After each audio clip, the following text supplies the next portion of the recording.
ಕನ್ನಡ ನಾಡು, ಇದು ಕನ್ನಡಿಗರ ನಾಡಿಮಿಡಿತ. ಹಿಂದೆ ನಾನು ಒಂದು ಮುಖ್ಯಮಂತ್ರಿಗೆ ಮತ್ತು ಗೃಹ ಕಚೇರಿಗೆ ದೂರು ನೀಡಿದ್ದೆ.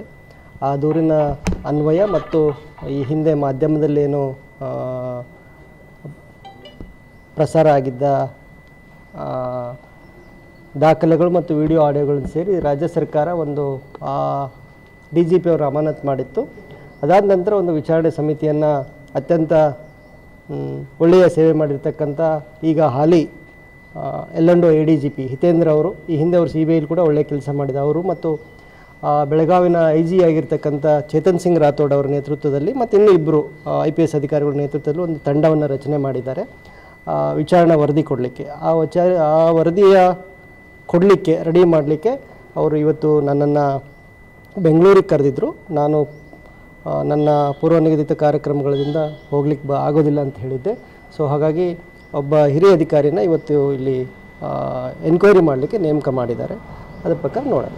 ಸೊ ಮುಂಚೆ ನೋಟಿಸ್ ಕೊಟ್ಟಿದ್ದೆ ಅದೇ ವಿಡಿಯೋ ನೀವೇ ಕೊಟ್ಟಿದ್ದ ಅಂತ ಆ ಥರ?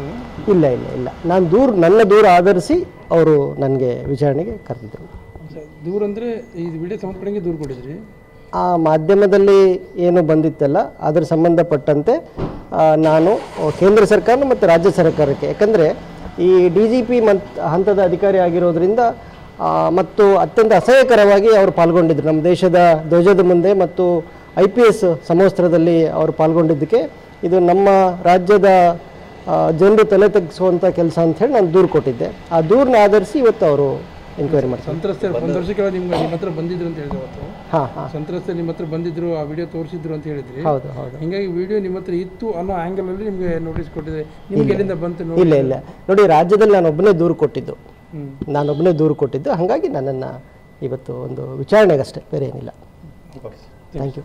ಸಬ್ಸ್ಕ್ರೈಬ್ ಮಾಡಿಕೊಳ್ಳಲು ಕೂಡಲೇ ಪಕ್ಕದಲ್ಲಿ ಕಾಣುವ ಬೆಲ್ ಐಕಾನ್ ಕ್ಲಿಕ್ ಮಾಡಿ ನೋಟಿಫಿಕೇಶನ್ ಪಡೆಯಿರಿ.